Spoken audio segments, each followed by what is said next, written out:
Hello friends, स्वागत है आप सभी का। मेरा नाम है ब्रजेंद्र। आप देख रहे हैं आपके पसंदीदा चैनल बीके ब्रजेंद्र को। तो देखिए, आज सवाल उठता है कि उत्तर प्रदेश की पेंशन आखिरकार कैसे लगवाएं दिव्यांग। अगर आप उत्तर प्रदेश की पेंशन लगवाना चाहते हैं तो आपने बिल्कुल सही वीडियो पकड़ा है, क्योंकि मेरा पूरा अनुभव है, एक्सपीरियंस है कि आखिरकार उत्तर प्रदेश की पेंशन कैसे लगेगी, क्या क्या आवश्यक दस्तावेज होंगे और कहाँ पर जाना पड़ेगा हमें ऑनलाइन कराने, या फिर ऑफलाइन मतलब भरेंगे, या फिर ऑनलाइन भरेंगे, या फिर किस कार्यालय में भरेंगे, या फिर साइबर कैब के यहाँ से भरेंगे। सारा कुछ बताने वाला हूँ। तो आपने वीडियो सही पकड़ा है, क्योंकि मुझे सारा एक्सपीरियंस है। मैं भी एक दृष्टिबाधित हूँ, मैं भी पेंशन लगवा चुका हूँ।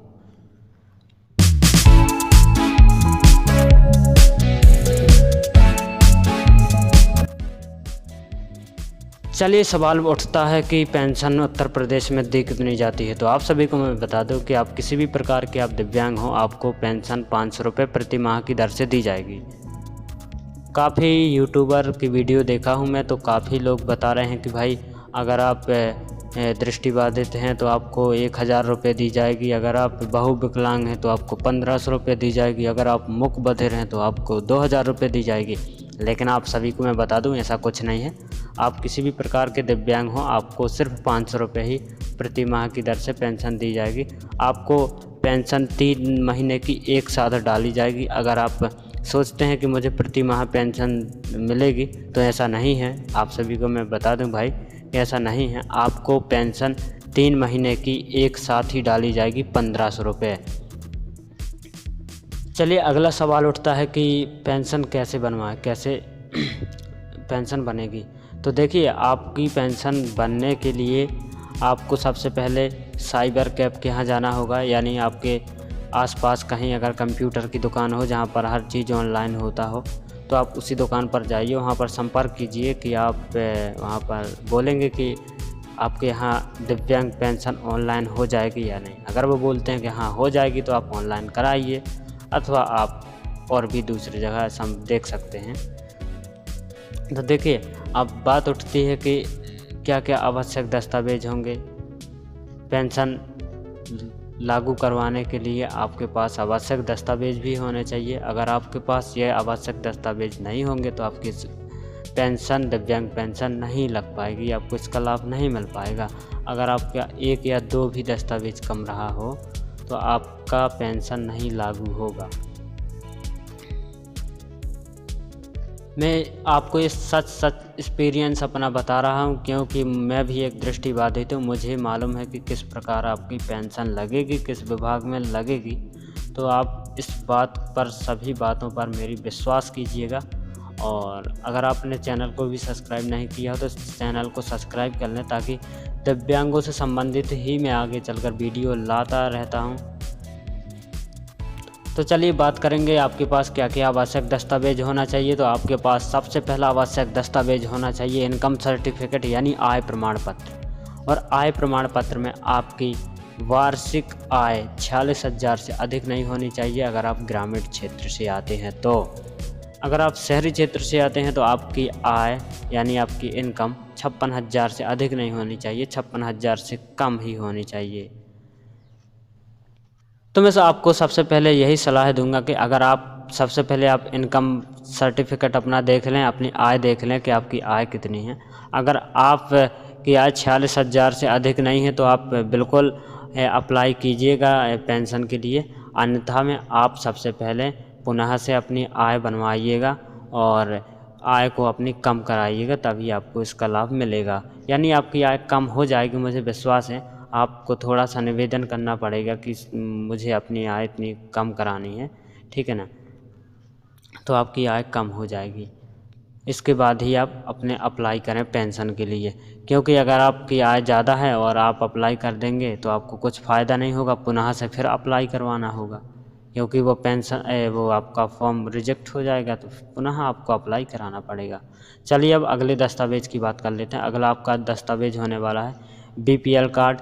यानी बीपीएल कार्ड में यह निश्चित होता है कि आप गरीबी रेखा से नीचे जीवन यापन कर रहे हैं, आपकी आर्थिक स्थिति कमज़ोर है ही, क्योंकि सरकार उन लोगों के लिए पेंशन देती है जिसकी आर्थिक स्थिति कमज़ोर है। उन लोगों के लिए 500 महीना देती है पेंशन। चलिए अगले दस्तावेज़ की बात कर लेते हैं। आपके पास दिव्यांग प्रमाण पत्र होना चाहिए, यानी विकलांग प्रमाण पत्र होना चाहिए। इससे निश्चित होता है कि आप विकलांग हैं और आप इसके लिए एलिजिबल हैं पेंशन प्राप्त करने के लिए। आपके पास अगला दस्तावेज होना चाहिए आधार कार्ड, जिसमें आयु निर्धारित की गई हो, यानी क्योंकि आप सभी को मैं बता दूं आधार कार्ड इसलिए होना चाहिए कि इससे यह भी एक निश्चित होता है कि आप 18 वर्ष या उससे आप अधिक हैं। क्योंकि जो उत्तर प्रदेश में पेंशन लागू होती है, इंदिरा गांधी राष्ट्रीय निःशक्तजन पेंशन का लाभ दिया जाता है सभी को। तो इंदिरा गांधी राष्ट्रीय निःशक्तजन पेंशन 18 वर्ष या उससे अधिक दिव्यांगता हो मतलब दिव्यांग लोगों के लिए लगाई जाती है। अगला दस्तावेज आपको लगाना होगा निवासी प्रमाण पत्र, जाति प्रमाण पत्र आपको लगाना होगा और आपको अकाउंट नंबर लगाना होगा। अकाउंट नंबर वो लगाना होगा जो फ़िलहाल पर चालू हो, क्योंकि आपकी जो भी पेंशन आएगी वो उसी अकाउंट पर आएगी जो आप ऑनलाइन करवाते समय देंगे। अगला जो आपका दस्तावेज लगेगा, दस्तावेज नहीं है, फ़ोटो लगेंगी, आपकी 2 फ़ोटो लगेंगी।